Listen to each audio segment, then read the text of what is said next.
لاہور کی بارونق گلیوں میں جہاں دن کی چہل پہل ختم ہو چکی تھی، وہاں ایک چھوٹے سے کیفے کی روشنی رات کے اندھیرے میں ایک الگ ہی چمک بکھیر رہی تھی۔ اندر بیٹھے کچھ گاہک اپنے اپنے خیالات میں گم تھے، مگر ایک میز پر بیٹھی لڑکی ہنا بار بار گھڑی کی طرف دیکھ رہی تھی۔ بارش کی ہلکی بوندیں کیفے کی کھڑکی پر گر رہی تھیں اور ہنا کے دل کی بے چینی ان قطروں کی طرح بڑھتی جا رہی تھی۔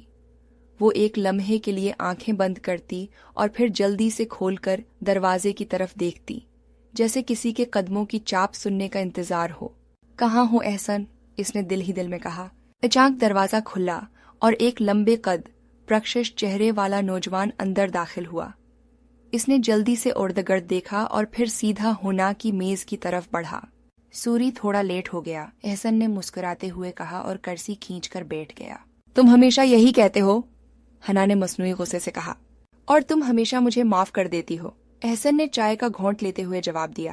ہنا ہنس پڑی، یہ ان کا معمول تھا، لیکن آج کچھ مختلف تھا۔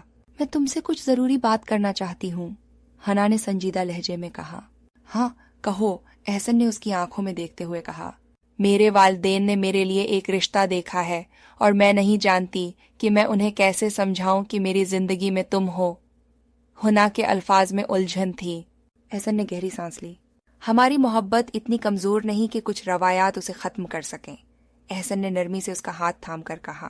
گھر آ کر ہنا نے بہت دیر تک اپنے والدین سے بات کرنے کی ہمت جٹائی۔ آخر کار ایک رات کھانے کے بعد اس نے والد سے کہا، ابو مجھے آپ سے ایک بات کرنی ہے۔ اس کا دل تیزی سے دھڑک رہا تھا۔ ہاں بیٹا کہو، والد نے مسکراتے ہوئے کہا۔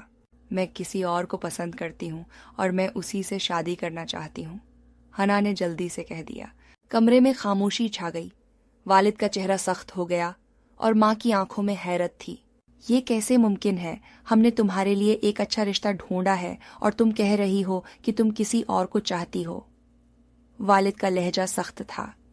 ابو، خوشی کسی چیز میں نہیں، کسی شخص میں ہوتی ہے، اور احسن وہ شخص ہے جو مجھے واقعی خوش رکھ سکتا ہے۔ ہنا کی آواز میں یقین تھا۔